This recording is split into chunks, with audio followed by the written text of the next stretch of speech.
అందరికీ నమస్కారం. శ్రీమాత్రే నమః. అమ్మగారు చెప్పిన కాలజ్ఞానం ప్రకారం ఎన్నో చిత్ర విచిత్రాలు జరిగాయి.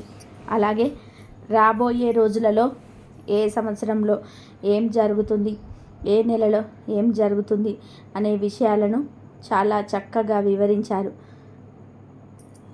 మే నెల నుండి జరిగే వింత సంఘటనలు ఏంటో ఇప్పుడు మనం తెలుసుకుందాం. ఈ సంవత్సరంలో విపరీతమైన ఎండలు ఉంటాయి. దాని వలన కొంతమంది మరణిస్తారు. అలాగే ఈ సంవత్సరంలో వర్షాకాలంలో పిడుగుల వర్షం పడుతుంది. దాని వలన ప్రాణ నష్టం జరుగుతుంది. విపరీతమైన పంట నష్టాలు జరుగుతాయి.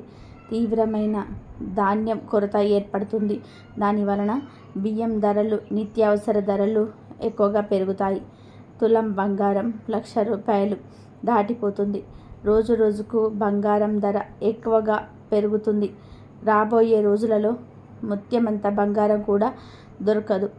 బంగారం కోసం ప్రజలు కొట్టుకు చస్తారు. స్త్రీలకు, పురుషులకి కామ కోరికలు ఎక్కువగా పెరుగుతాయి. స్త్రీలు, పురుషులు కట్టుబాట్లు మరిచి విచ్చలవిడిగా ప్రవర్తిస్తారు. డబ్బు కోసం ఎంతకైనా సరే దిగజారుతారు. అక్రమ సంబంధాలు ఎక్కువ అవుతాయి. రాబోయే రోజులలో స్త్రీలకు ఆయుష్ పెరుగుతుంది. పురుషులకి ఆయుష్ తగ్గుతుంది. స్త్రీలు మందు తాగడం, సిగరెట్లు తాగడం వంటివి ఎక్కువగా అవుతాయి. అలాగే స్త్రీలపై అత్యాచారాలు ఎక్కువగా అవుతాయి. అర్ధరాత్రి సమయంలో ఊళ్ళో విచిత్రమైన అరుపులు వినిపిస్తాయి. అది విన్నవారు అక్కడే రక్తం కక్కుకుంటూ చనిపోతారు. అర్ధరాత్రి సమయంలో ఊరు బయట కుక్కలు గుంపులుగా చేరి ఏడుస్తాయి. ఉన్నట్టుండి దేవాలయంలోనే విగ్రహాలు మాయమవుతాయి. ఊళ్ళో ఉన్న కాకులన్నీ కూడా చనిపోతాయి. వేప చెట్టుకు మామిడి కాయలు కాస్తాయి. చింత చెట్టుకు మల్లెపూలు పూస్తాయి.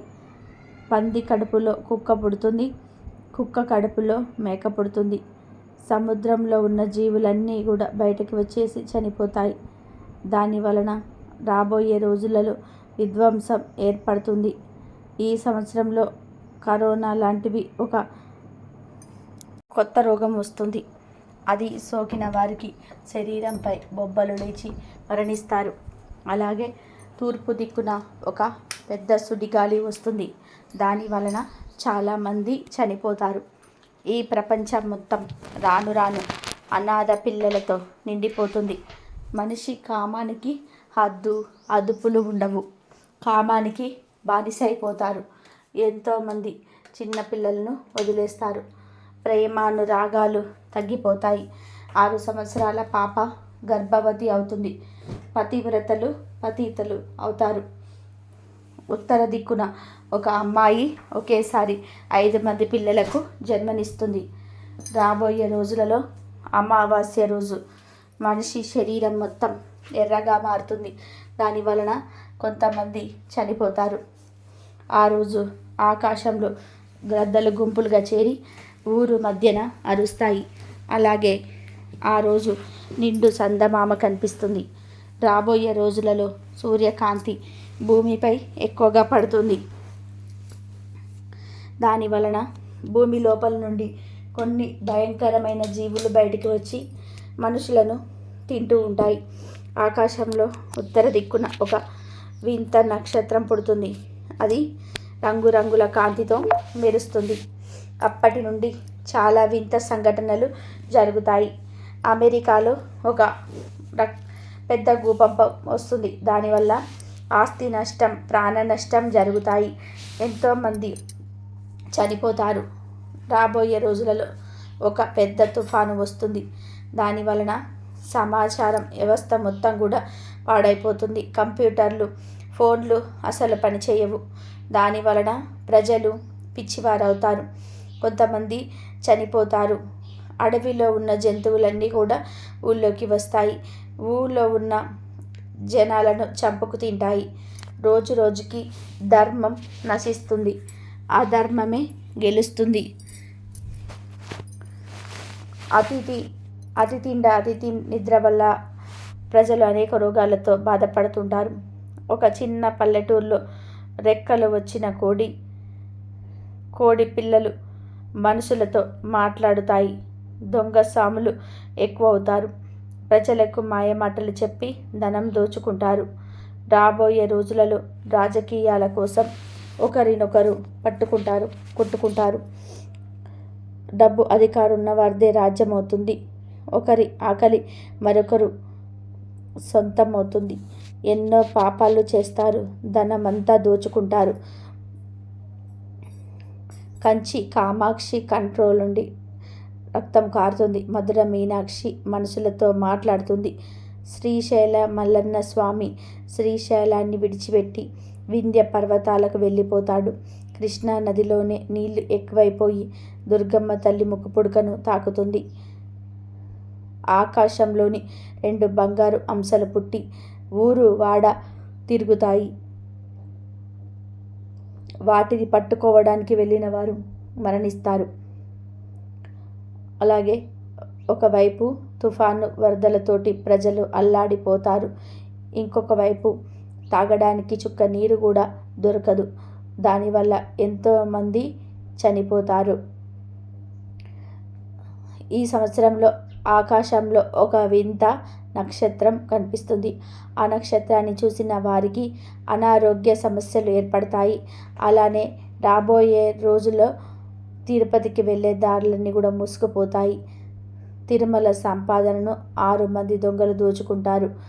దాని వలన వెంకటేశ్వర స్వామి కుడి భుజం కదులుతుంది. అలాగే శ్రీశైలంలో మల్లన్న స్వామి భక్తులతో మాట్లాడతాడు. కొన్ని ఆలయాలు పూజలు లేక మూతపడిపోతాయి. రాబోయే రోజులలో ప్రజలు దైవభక్తి తక్కువ అవుతుంది. దేవుడి పైన నమ్మకాన్ని కోల్పోతారు. ఎన్నో పాపాలు చేస్తారు. విచ్చలవిడిగా ప్రవర్తిస్తారు. రాబోయే రోజులలో మనుషుల మీద చేతబడులు ఎక్కువగా అవుతాయి. ఒకరినొకరు కొట్టుకు చస్తారు. ఇక పెళ్ళిళ్ళు కాకముందే ఆడవాళ్ళు గర్భవతులు అవుతారు. పుణ్యాత్ములు తగ్గిపోతారు. పాపాత్ములు ఎక్కువగా అవుతారు. ఈ కలియుగం అంతమయ్యే సమయంలో పాపాత్ములందరూ కూడా చనిపోతారు. పుణ్యాత్ములు మాత్రమే ఉంటారు. 2060 సంవత్సరం నాటికి జనాభా సగం తగ్గిపోతుంది. వింత వ్యాధులు ఎన్నో వస్తాయి. ఆ రోగాల వలన ప్రజలు ఎన్నో ఇబ్బందులను ఎన్నో బాధలు పడతారు. కొంతమంది ప్రజలు చనిపోతారు. విచిత్రమైన యంత్రాలు వస్తాయి. వాటికి చావు పుట్టుక అనేది ఉండదు. భారతదేశం కొన్ని సంవత్సరాలు బానిసత్వంతోనే బాధపడుతుంది. 15 రోజులు గోదావరి నదిలో చుక్క నీరు కూడా ఉండదు. 16వ రోజున పెద్ద వరదలు వస్తాయి. మనిషి కోపానికి అదుపులు ఉండవు. ఒకరినొకరు చంపుకుంటారు. గత జన్మలో జరిగిన విషయాలన్నీ కూడా 5 సంవత్సరాల బాలుడు చెప్తాడు. రేపల్లె గ్రామంలో ఒక ఈత చెట్టు ఉదయం లేస్తుంది, రాత్రి పడుకుంటుంది. ఇలా 5 సంవత్సరాలు చేస్తుంది. తర్వాత మాయమైపోతుంది. అన్ని రకాల పండ్లు రసాయనాలతో కల్తీ అవుతాయి. అన్ని వస్తువులలోనే కల్తీ జరుగుతుంది. నీచుల ఇల్లు సిరి సంపదలతో కలకలలాడిపోతుంది. మంచివారి ఇల్లు పేదరికంతో ఉంటుంది. భార్యాభర్తల మధ్య గొడవలు జరుగుతాయి. తండ్రి కొడుకుల మధ్య గొడవలు జరుగుతాయి. అలాగే రాజ్యాల పాలన నశిస్తుంది. ఎవరికి వారే రాజు అవుతారు. మతం కులం అనే భేదం లేకుండా పెళ్ళిళ్ళు జరుగుతాయి. నోటి మాట ఎవరు నమ్మరు. డబ్బుకే విలువ ఎక్కువగా ఉంటుంది. డబ్బు కోసం కొట్టుకు చస్తారు. రాబోయే రోజులలో మెదడు వాపు గుండె జబ్బులతో ఎంతోమంది చనిపోతారు. కలియుగం 50 సంవత్సరాలైన తర్వాత కాశీలో గంగ ఎండిపోతుంది. భారతదేశంలోనే ఉన్న నదులన్నీ ఎండిపోతాయి. దాని వలన భూమిపైన ఉన్న ప్రజలందరూ కూడా చనిపోతారు. కలియుగం అంతమవుతుంది. వీడియో కనుక మీకు నచ్చినట్లయితే లైక్ చేయండి, షేర్ చేయండి. అలాగే మన ఛానల్ని ఎవరైనా ఫస్ట్ టైం చూస్తున్నట్లయితే కనుక ఇప్పుడే సబ్స్క్రైబ్ చేసుకోండి. ఈ వీడియో నచ్చితే కామెంట్ బాక్స్లో ఓం వీరబ్రహ్మేంద్ర స్వామియే నమః అని కామెంట్ అయితే చేయండి. వీడియో చూసినందుకు ధన్యవాదాలు.